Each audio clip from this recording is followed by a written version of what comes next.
और काल उसका क्या करे जो भक्त हो महाकाल। तो बाबा महाकाल कि जो शरण में रहता है उसको अकाल मृत्यु नहीं आती।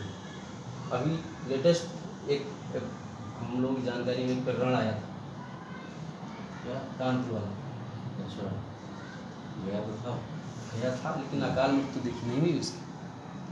मध्य प्रदेश में नहीं मारा गया, मध्य प्रदेश दर्शन करने के बाद के बाद उत्तर प्रदेश में मारा गया, मध्य प्रदेश में मारा गया। भगवान शिव तो ये प्रत्यक्ष प्रमाण है। हालांकि वो कोई भी अपराधी है, वो हमारे और आपके में तो अपराधी है, और 2 वर्ष पर्यंत में एक बार भगवान महाकाल का दर्शन अवश्य करना चाहिए। बाबा श्री महाकालेश्वराय नमः।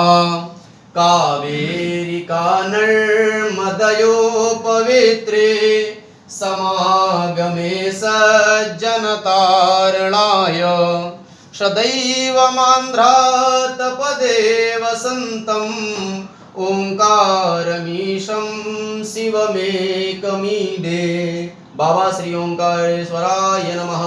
ये भी मध्य प्रदेश में ही भैया कावेरी और नर्मदा के संगम पर विराजमान बाबा ओंकारेश्वर जी का ज्योतिर्लिंग है, जो राजा मानधाता के द्वारा स्थापित किए गए थे। भगवान राम के ये पूर्वज हैं राजा मानधाता, और उनके किले में ही विराजमान है।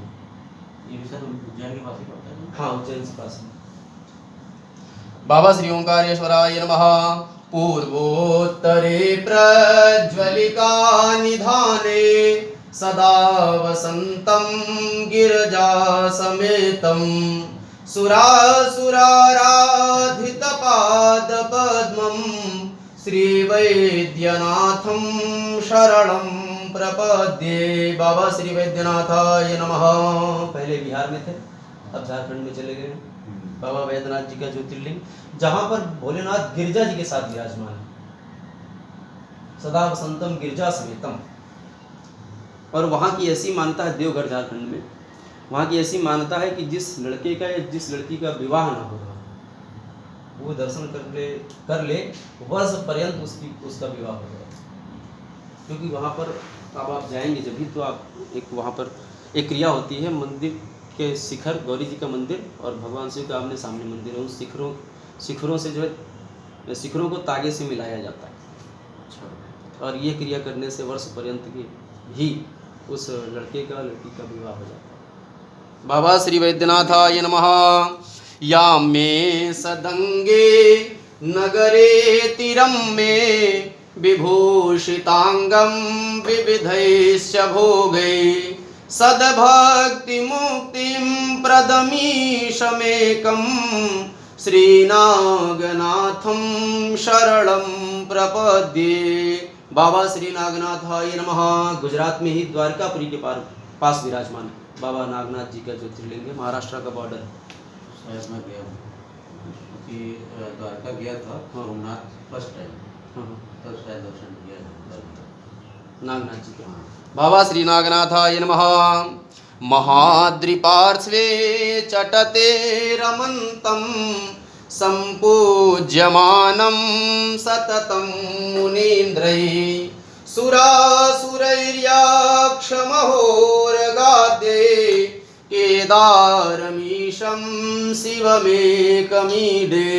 बाबा श्री केदारनाथाय नमः। पहले भैया उत्तर प्रदेश में थे, अब उत्तराखंड में चले गए जब से विभाजन हो गया। बाबा केदारनाथ जी का पूजन भैया 6 महीने मानव लोग करते हैं, और 6 महीने यक्ष गंधर्व किन्नर आदि उनका पूजन किया करते हैं। 6 महीने के लिए पट बंद हो जाता है केदारनाथ जी का। जो पृष्ठ भाग है, अग्रभाग है नेपाल में, काठमांडू में पशुपतिनाथ जी भगवान की। बाबा श्री केदारनाथाय नमः। शह्यादृशीर्षे च विमले वसन्तं गोदावरी तीर पवित्र देशे यद्दर्शनात् पातकमासुनासं प्रयाति तं त्र्यंबकमीशमीडे। बाबा श्री त्र्यंबकेश्वराय नमः। महाराष्ट्र नासिक में विराजमान बाबा त्र्यंबकेश्वर जी का ज्योतिर्लिंग है, जहाँ पर काल सर्प योग की विशेष शांति होती है। केवल दर्शन कर लेने मात्र से वह दोष कुंडली से खत्म हो जाता है, कम हो जाता है। बाबा श्री त्र्यंबकेश्वराय नमः।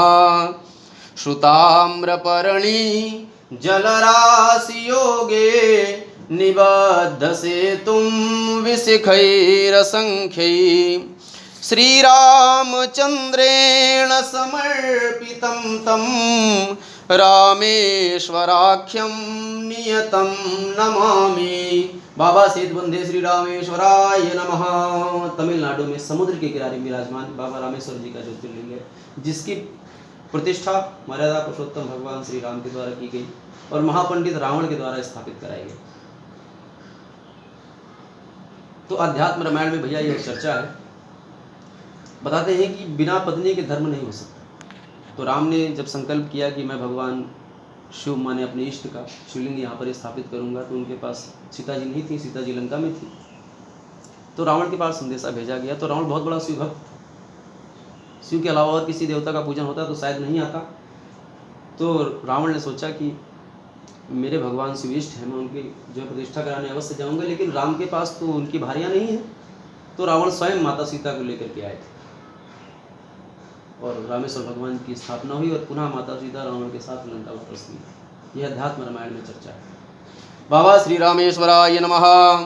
यम डाक्यनीसाकिनिका समाजे निषेव्यमाणं पिसतासनैश्च सदैव भीमादपद प्रसिद्धं तम शंकरं भक्तहितं नमामि।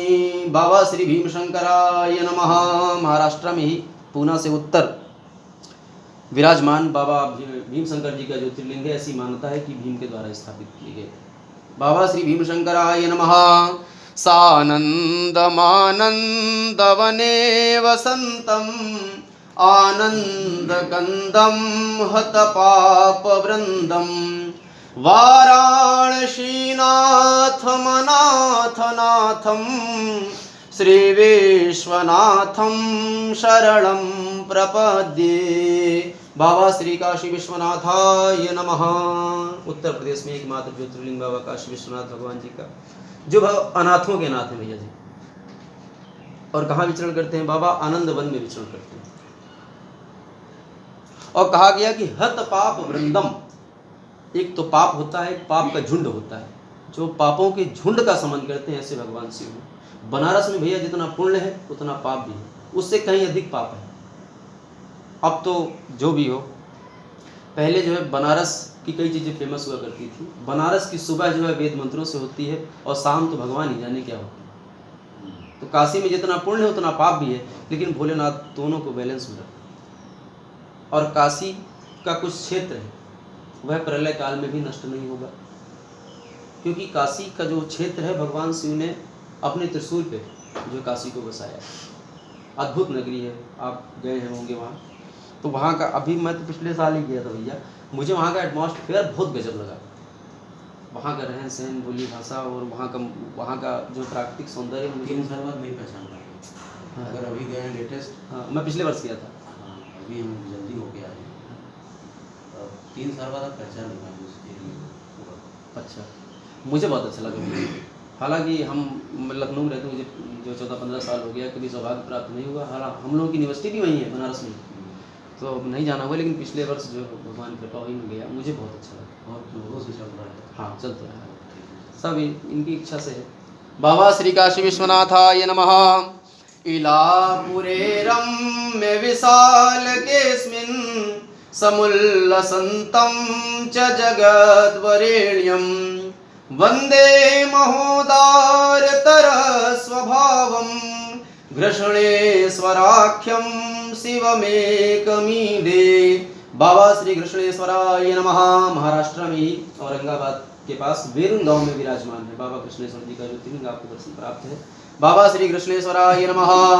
ज्योतिर्मयं द्वादशलिंग का नाम शिवात्मनां प्रोक्तमिदं क्रमेण स्तोत्रं पठित्वा मनुज्योति भक्त्या फलं तदालोक्य निजं भवेच। बाबा श्री द्वादश ज्योतिर्लिंग देवताभ्यो नमः कहते हैं कि जो व्यक्ति इनका केवल स्मरण मात्र कर लेता है वह अपने 7 जन्मों के पापों का नाश करता है। इसलिए भगवान शिव, तो शिव का तात्विक अर्थ ही जो है कल्याण है। और सम कल्याणम करोति इति शंकरा, जो सामूहिक रूप से सभी का कल्याण करें उनका नाम शंकर है। इसलिए शिव और शिव के साथ में शक्ति की उपासना होती है, क्योंकि शिव के बिना शक्ति आदि है और शक्ति के बिना शिव आदि। बोले गौरी शंकर भगवान की जय। दो ज्योतिर्लिंग भैया और इनको मान्यता नहीं प्राप्त, एक तो नेपाल में पशुपतिनाथ जी और एक दूसरा ज्योतिर्लिंग भैया सऊदीया में है। अच्छा। हाँ, जहाँ ये लोग हज करने जाते हैं, वो भी निराकार रूप में, ये भी निराकार है, वो ही मानते हैं। और हमारे यहाँ निराकार केवल एक ही देव है, भगवान शिव, जिनका कोई आकार नहीं है। जहाँ भी आप भगवान शिव को देखेंगे तो लिंग स्वरूप देखेंगे। एक स्वरूप हम लोगों ने निर्धारित किया है कि ऐसा स्वरूप होगा, तो ऐसा जो है कर दिया गया, लेकिन भगवान शिव निराकार रूप में।